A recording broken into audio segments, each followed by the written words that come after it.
What's up guys, Everything Apple Pro here, and in light of the iPhone 7 release, I wanted to share 20 things you didn't know about the iPhone 7 and 7 Plus. Apple didn't share everything with us, so I will. Now I don't guarantee you don't know everything here, but at least one or two of these will be a surprise. So the iPhone 7 ditches the physical home button. That leaves a question: how do you hard reset it or put it into DFU mode? Basically, the home button just gets replaced by the volume down button. So hold power and volume down just like you would. Wow, the screen actually works underwater. No, the iPhone 7 display does not respond underwater. Early reviewers are claiming it's just freaking out and not working. Now, before the iPhone 7 was even released, it was disassembled. The people that disassembled it claimed that it does have a rubber seal going around the edge. That means if you ever replace the display, you'll have to replace that as well, otherwise the water resistance gets compromised. Now, I was disappointed to learn that the materials are the exact same as the 6S. That means dual ion display, and as for the material itself, will be aluminum 7000. That means the iPhone 7 is water resistant,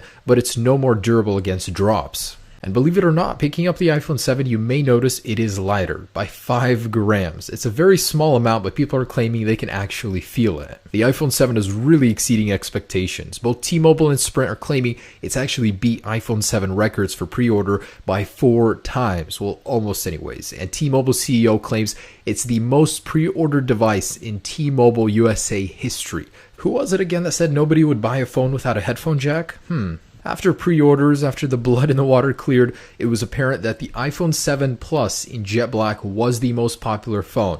Apple even went out and released a statement saying anybody that's waiting in line currently to try and get an iPhone 7 Plus or an iPhone 7 or 7 Plus in jet black is wasting their time. It's actually amazing how critical the response was to the iPhone 7, and in particular the 7 Plus and the jet black color. So the iPhone 7 Plus comes with a dual camera setup. However, we didn't know the specs just until the other day, and it's been confirmed that there are different apertures and sensor sizes, as well as a difference in optical image stabilization. So this means in different environments when you're shooting, you're going to get different results. So let's say you want to zoom in a low light environment. You're no longer using the wide aperture lens, you're using the other one with an f2.8 lens, which means lower quality in darker environments. Kind of sucks. Also, because the zoom lens has no optical image stabilization, if you zoom in, you're going to get more shaky video or photos, even if it's just the 2 times optical zoom. So just like rumored, Apple did indeed make the earpiece on the front of the phone wider. This means incompatibility with any old screen protectors or cases you may have laying around. Now, we knew that the cameras would be different,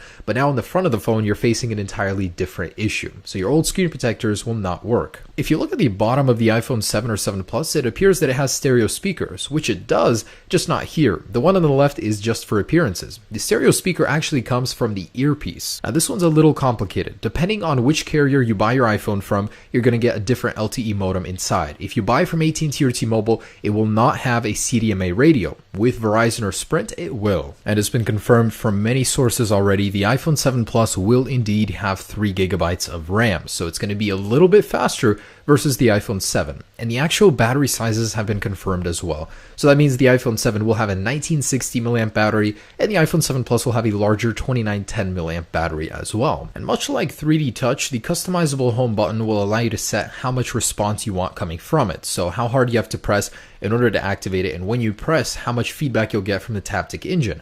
Talking about that Taptic engine, it's twice as big as the one on the 6S and almost 3 times as big as the vibration motor on the iPhone 6, which means you'll feel the vibrations in your pocket much more prominently. And what did Apple replace the headphone jack with? Just so you guys know, you're getting a bigger battery, more sound, that stereo speaker setup, and a much more prominent Taptic engine because of the removal of the headphone jack. And the iPhone 7 Plus battery is better in all ways except one. You can talk less on it. So 21 hours versus 24 on the iPhone 6S Plus.